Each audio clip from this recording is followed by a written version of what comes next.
Good evening and salutations, my GH fans. You know what? Let's start off with this whole Sunny and Carly thing because I could have swore yesterday, or maybe I didn't sit there and say this, but I was thinking of this. We all know that Sunny was going to give Carly the riot act, when he asked her about Jason and them and, him interrupting and whatever. We already knew he was going to give her the riot act, and that's literally what he does. He gives her a riot act, and he's all like, it just doesn't feel right with me. Jason's like my best friend. Now, he basically was like, Jason's like my brother. And when this whole, Nixon Falls thing and Carly was meant to talk about having a romantic, it felt so wrong. It felt so wrong. Because that exact reason. Because it wasn't like she married any other guy, any other random stranger or whoever else. She married Jason. And so, for me, I never felt like that was right.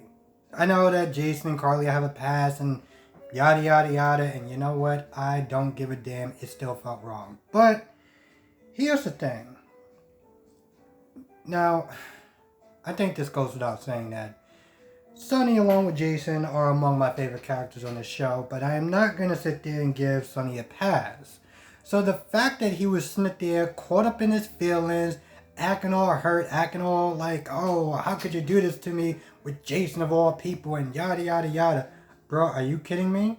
I know that you lost your memory, and I know it's some sort of, reason why you did what you did, and okay, we can debate that back and forth, but let's not sit there and acting like you weren't doing anything dirty out there. Yeah, you didn't have your memory, but you also act like you didn't want to sit there and have a memory. Okay, if you're gonna sit there and come at Carly with all this fire about how you're hurting your feelings and you this and that and Jason, then why don't you sit there and tell her what you did in Nixon Falls a couple of times? That really pissed me off. I'm literally sitting there just watching this like, bro, really? Really? You gonna go on your... As I'm watching this like, mm-hmm. And I'm sitting there thinking, okay, so are we gonna get to... Since we're sharing and everything like that, are we gonna get to your... No? No, it's literally like 30 minutes. We're not gonna... Okay, we're not gonna get into that. So, I honestly am looking forward to when Carly finds out what Sunny was sitting there doing with Nina. Because, oh man, I'm gonna enjoy that. I'm gonna enjoy it. And like I said, Sunny is among my favorite characters, and I'm going to enjoy the hell out of that.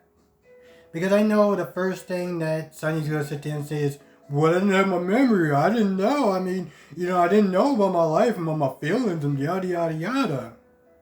Which can be all true.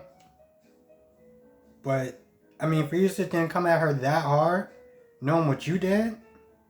Now, of course, Carly was given the usual excuses of, we did this for the business. The sharks were circling in on us, and it was surrounding us, and blah blah blah.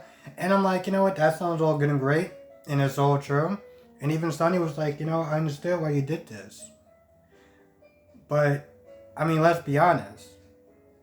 The fact that when Carly was like, well, we're just gonna go back to just being friends, and it's like nothing ever happened, and I'm like, even when Sonny was like, so you're gonna have those feelings just magically go away? You just put in a little vote, and that's closing. That's it. It's just that simple.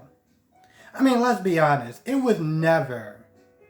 I know a lot of people really love the three try. The three the fearsome three or whatever, but that was just never really a good a comfortable situation. You know, and it wasn't until I got older. Because I was watching this for a while. And it wasn't until I got older that I was just like, bro, you really cool with your wife being that close to another man? I mean, I know that he's practically your brother, but like, there's a line, and you can't be okay with that, right? I'm sorry, but no, bro, no. Let's go on with Esmere. I'm not gonna lie, if that would have spilled on me, I would have just kept going. Esmere, Kevin, and Nicholas. So after, Nicholas is asking Kevin what should he do, how should he handle this, he wished he could talk to his mother. And I understand, getting a little bit of counsel and stuff like that before you decide on what you want to do. But at the end of the day, bro, that's your son. Why isn't that asking? I get he's a psychiatrist, but you don't want to know the psychiatrist's point of view. You just want to know what to do. He's your son. Why isn't there wishing that you could sit there and talk to your mother about what to do with your own damn son? That's literally what they're doing for a good couple of minutes. And then Esmere comes in there. And Esmere, let's be honest, Esmere, I'm sitting there looking at the situation like, bro, are you really just going to let this chick just play you? Like, really? I mean, she comes in there, she's all like, oh, well, I only did it. Because, Nicholas is like, yeah, you should be behind bars too. And of course, Esmere was like, oh, what I was just trying to do was happy for what's good for Spence and blah, blah, blah, blah. And you know what? Maybe I should take a little bit easier on Esmere as far as her calling him Spence. Because to be honest, Nicholas calls him Spence too. And I've been riding her like there was no tomorrow. I mean, granted, every time she talks, she just sounds pretentious. But it's just something that I noticed. Anyway, she sits there and tries to play the innocent act, and she was only doing this for Spencer and to help him out, and he really loves being with you and your father and blah blah blah, and just really playing this guy like a fiddle. And I'm sitting there thinking, bro, you are a grown ass man. You literally cannot sit there and see that this woman is playing you for a damn fool. Even the psychiatrist behind him, after she walks back off to the PCP. I want to make sure I actually got that name right. So after she, walks off, Kevin says something. Kevin calls her out as far as Esmere, and I'm just sitting there thinking, this guy literally just gave you an opinion about who she is, and you're just gonna totally ignore that. Okay, cool. But in the end, because Ava wanna talk to Spencer, and Ava pretty much like, yo, it's simple. Leave me alone, I'll leave you alone, and we'll just coexist. And Spencer being Spencer was like, nope, I'm good. You can kick rocks. I'm still mad at you for something that you did X amount of years ago. Because, that still makes sense. So he's like, nah, I'm good. And Ava's like, alright, fine. I'm out. And she walks off. And I'm sitting there thinking at some point, Spencer, you're gonna sit there and say you're gonna swallow your pride. You don't want to be around a bunch of other crazy, drunkenly disordered, or really terrible people in holding cell, right? Like, you don't want to do that, right? She's still walking. Okay, I guess you're going to do that.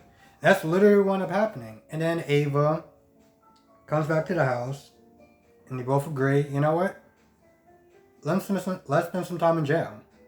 Now I'm sitting there thinking, okay, what if he winds up going to jail for a very long time?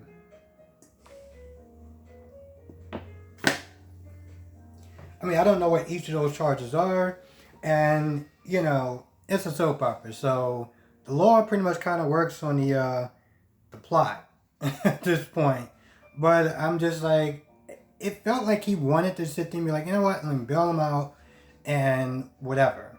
But he's clearly not going to learn his lesson. And even when Esmere got in there, it was like, yo, listen, you need to sit there and just suck it up, let her drop her guard, and then go after her. Spencer's just like, no, I'm not doing that. So I'm like, all right, bro.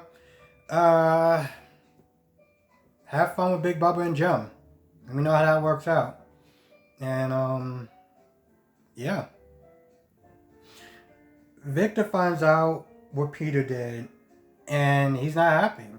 He's so not happy that he, calls a couple of guards in there. Because he was like, yo, listen, you've been lying to me. You knew the trigger word for Peter, for Drew, and you didn't tell me. So, these guys are gonna put a bunch of holes in you, and yeah, you're just no use for me at this point. So he's pretty much betrayed him. He's about to pretty much kill him. Anna, Robert, Sam, and Dante. Honestly, to tell you the truth, all they really do is stand around and picking up the pieces, just kind of trading information, and realize that at the end, they know that Drew's alive, obviously. They know that he's being held captive in a compound. So I think the only thing is, I guess you just have to sit there and find out where the compound is. Yeah, that was pretty much it. All they did was just sit around and talk and didn't really do anything yet. So that's cool, I guess. After Jason gets there, Britt finally tells him the truth, that she needs help. And she claims that she didn't, she wasn't trying to do it or wait out of her pride or anything like that. But she does want to tell him the truth. She tells him everything. She tells him, at first, I was like, so you're going to sit there and talk about the fact that old Britt tried to kill Peter and, that's the reason why she wanted to go into St. Lucius? Because in the beginning, she told him almost everything, but she left that part out. So now Jason's sitting there thinking that it could have been Scott, like what's the real reason? And I'm like, why did you not tell him about the whole old Brick trying to kill Peter? But yeah, she tells him that, and they're gonna be going on this adventure again. So that should be cool. Honestly, to tell you the truth, I'm not gonna lie. I mean, I've never really been for like coupling or whatever. But I do like how they play off each other. I do like how their personalities play off each other. So, it was fun watching them on a run and, have their banter back and forth and stuff like that. And I thought that was really fun to watch. Actually, I'm not gonna lie. I thought it was so fun to watch. I can sit there and watch an entire episode of just those two for a whole hour. Only thing that happens with Drew is that he realizes that he's being mind controlled by Peter. That's what Liesl and Drew Smith are discussing. I mean, it was discussing some other stuff, but I'm not gonna lie, it wasn't really super important. That's pretty much where they got to.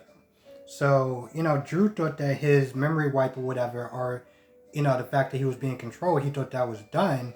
But apparently, Phazon must have implanted some sort of secondary activation key. And that Peter knows what it is.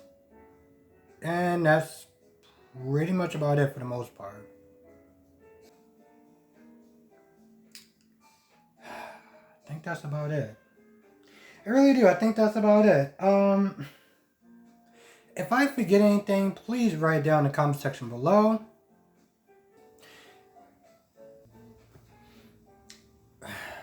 Yeah, I feel like that's about everything.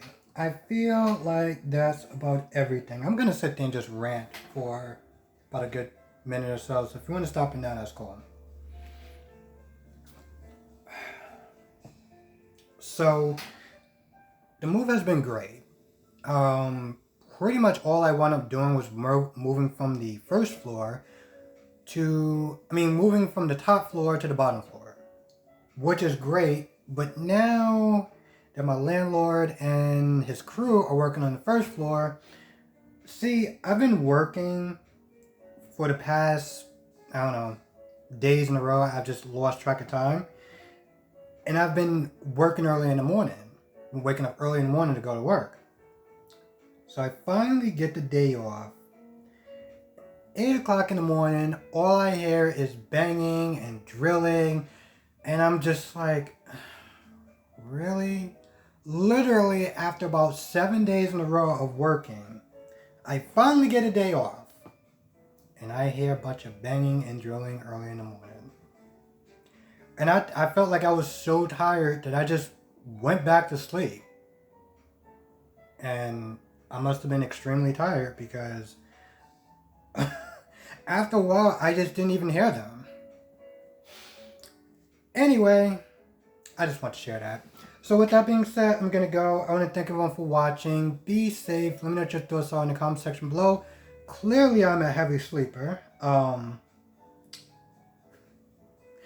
Anyway, thank you so much for watching, just supporting, and just, I don't know, just being amazing. In general, I always feel lucky every time I sit there and get to read the comments and stuff like that from people. A lot of times I also learn a lot of stuff too that I might have missed or didn't know. So I just want to sit there and say thank you. And with that being said, I'm going to go. I hope everyone has a great weekend. See you in the next video.